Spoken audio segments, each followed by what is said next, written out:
Keeping it real, keeping it real. Keeping it real, keeping it real. Keeping it real with Reverend Laura. You know, love is that universal quality that is often synonymous with spirit, with God. It is that thing that we are all here to be. It is that thing that we cannot be without.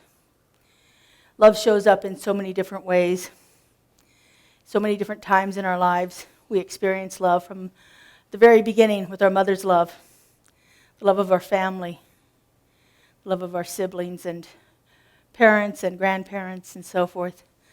That love that is extended out from within us. And then that love can grow into the love that we have for the friends and people that we meet along our journey in life. It can evolve into an intimate form of love. And then it can evolve into that love that transcends any one person or any one experience.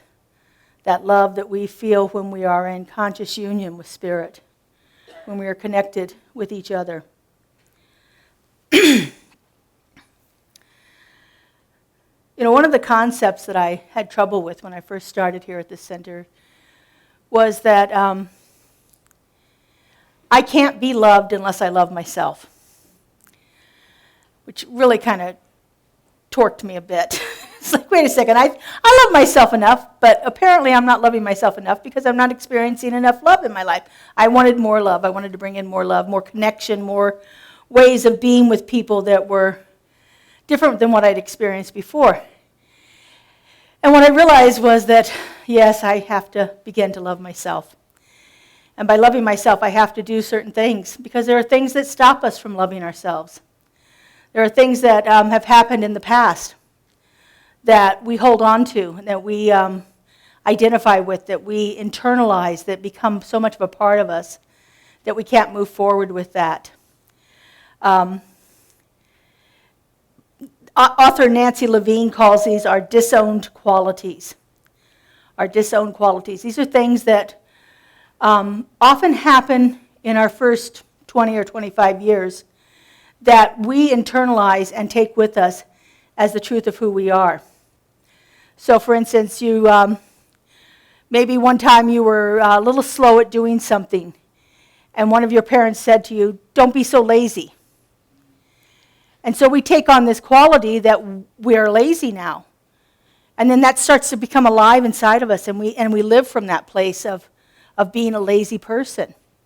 And even though we do work on it, we wind up finding that we think we're over the lazy idea of being lazy, but we get really tweaked by anybody else we see around us that's lazy.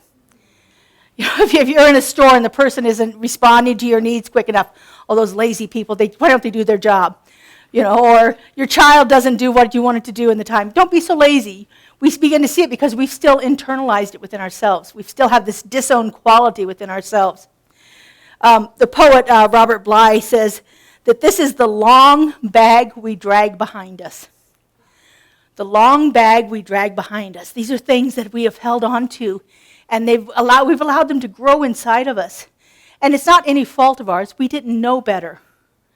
When we were children, we hear these things, we believe they're true. They're coming from people that we respect and love and who are taking care of us, and we expect them to be true.